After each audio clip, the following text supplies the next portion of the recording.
don't know what's going on here, but seems to be quite a bit of emergency equipment around. An ambulance. 2 ambulances. A rear ender.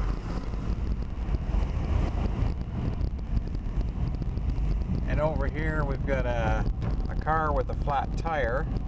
I don't know if that has anything to do with it, but anyway, I guess we'll read about it in the paper tomorrow or see it on the nightly news.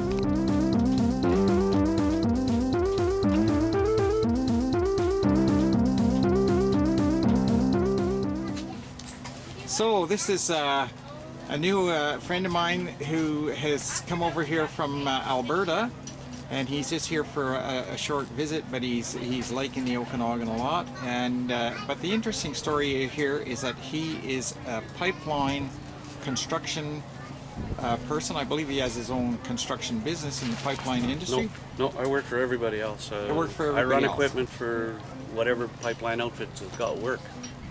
So, and what was your name? Kevin Ingram. And you were mentioning that you had worked on a pipeline 540 kilometers long. There's a new one. There's a new one coming up. It's 540 kilometers or so from Fort Nelson territory over to Kitimat. And what kind of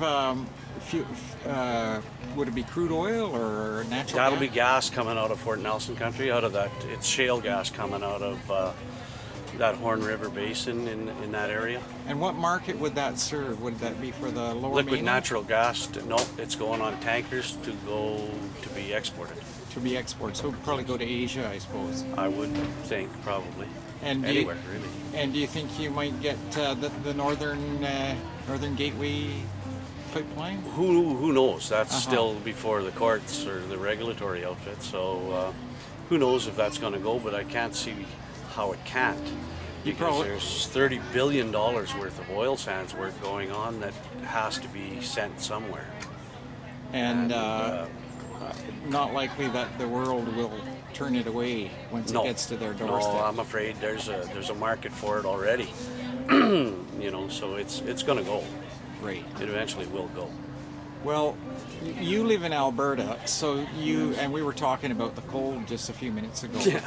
And I have often thought, well, it's all well and good to talk about the environment, but we do need to have heat, don't we? Yeah.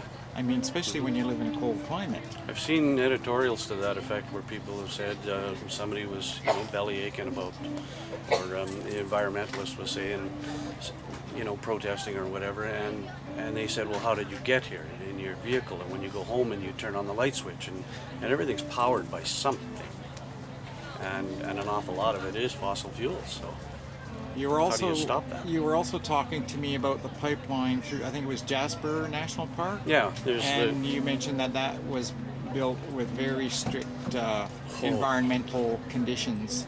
Many of the people in Jasper were very opposed to that second line going through there. The original one is 60 years old and needs to be upgraded and replaced. So the one that we put through was adjacent to it for 160 kilometers through a UNESCO World Heritage Park and a BC Provincial Park. And we met a lot of opposition when we first got there, but when we left, we changed an awful lot of minds, because we put that pipeline back better than it had been put back in 60 years ago, certainly, and did a wonderful job of reclamation all the way down that. So yeah, we changed a lot of minds. So your opinion would be then, I suppose, that this pipeline could be built in an environmentally responsible Absolutely. manner. The pipelines that they build nowadays are so integrally better than anything they've done before, and the inspection is unbelievable in the construction part of it. And these pipelines will last and last and last. They're worried about pipeline ruptures. There's ESDs all the way along this anymore. If there's any kind of pressure drop, they automatically shut off. It'll only let the pipeline leak so much. As soon as there's a massive pressure drop, it shuts the valves. Thank you, Kevin. Thank you for a very informative discussion on the topic. Sure. Yeah, you're welcome. Thank you. Good. Yeah, it's recording. Well, it's time to respond to the comments from our last video, which was day 18, and that's another awesome video, Fred. Sharon looked great as well. Big fan. Boomer from Maple Ridge, BC. And that's Canadian couple. Well, thanks, Canadian couple, or Boomer.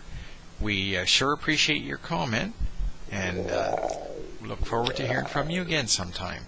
I started off just making wire and bead jewelry back in the hippie days in the 70s. Oh, yeah. And then I